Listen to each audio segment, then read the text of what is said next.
আসসালামু আলাইকুম। আজকে আমরা কমপ্লিটিং সেন্টেন্সের আরেকটি ভিডিও নিয়ে এসেছি।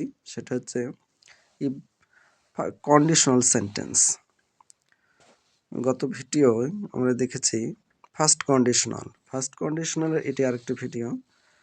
গঠনটা হচ্ছে ইফ যুক্ত ক্লজ থাকবে একটা, তো ইফের পরে আমরা বসবো প্রেজেন্ট সিম্পল টেন্স। এর আরেকটি নাম হচ্ছে প্রেজেন্ট ইনডিফিনিট টেন্স। গঠনটি নিচে দেওয়া আছে, সাবজেক্ট বসবে, তারপরে ভার্বের V1 অর্থাৎ মূল ভার্বের present form, object, extension plus কমা, এবং পরের অংশ হবে সাবজেক্ট, তারপরে বসবে মে অথবা মাইট, ক্যান অথবা কুড, তারপর ভার্বের V1 অবজেক্ট অর এক্সটেনশন। এই বাক্য দ্বারা সাধারণত সম্ভাবনা, সামর্থ্য বা অনুমান বোঝাবে। এক্সাম্পলের মাধ্যমে আমরা ব্যবহার করে শিখব। ইফ ইউ রান ফাস্ট, যদি তুমি দ্রুত দৌড়াও, you may win the first prize, তাহলে তুমি প্রথম পুরস্কারটি জিততে পারো। পরীক্ষায় আমাদের ইফ ইউ রান ফাস্ট এতদূর পর্যন্ত থাকবে, বাকিটা আমাদেরকে পূরণ করা লাগবে। অথবা you may win the first prize পরীক্ষা দেওয়া থাকতে পারে, প্রথম অংশটা আমাদেরকে পূরণ করতে হবে। পরের ব্যাখ্যা চলে যাই। If you walk in the rain, যদি তুমি বৃষ্টিতে হাঁটো, ইউ মে গেট সিক, তাহলে তুমি অসুস্থ হয়ে যেতে পারো।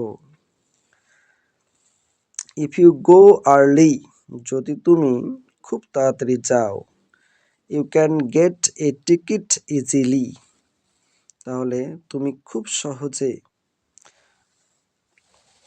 একটি টিকিট পেতে পারো। ইফ ইউ ওয়ার্ক ওয়াইজলি, যদি তুমি বিজ্ঞতার সাথে কাজ করো, ইউ মে বি ফেমাস, তাহলে তুমি বিখ্যাত হতে পারবে। ইট মে রেন, বৃষ্টি হতে পারে। If the sky is cloudy, যদি আকাশটি মেঘাচ্ছন্ন হয়। এই বাক্যটির দিকে একটু লক্ষ্য করুন। ইফযুক্ত ক্লজটা কিন্তু পরে আছে, এবং ইফের আগে আছে মে যুক্ত বাক্য। বাক্যটা একটু লক্ষ্য করুন, তাহলে বুঝতে পারা যাবে। আমরা যদি ইফটা যদি প্রথমে দিই, if the sky is cloudy, পরের অংশ আমরা দেবো ইট মে রেন, বৃষ্টি হতে পারে। পরের ব্যাখ্যা চলে যাই। You can get into the train, তুমি ট্রেনে চড়তে পারো। If you have a ticket, যদি তোমার একটি টিকিট থাকে। ইফ ইউ স্টাডি সিরিয়াসলি, যদি তুমি গুরুত্বের সহিত লেখাপড়া করো। You can make a good result in the examination, তাহলে তুমি পরীক্ষায় ভালো ফলাফল করতে পারবে। আশা করি ভিডিওটি তোমরা মনোযোগ সহকারে যদি দু একবার দেখো বা পড়ো, তাহলে ইনশাল্লাহ এখান থেকে অনেক উপকৃত হবে। সবাইকে ধন্যবাদ। আসসালামু আলাইকুম।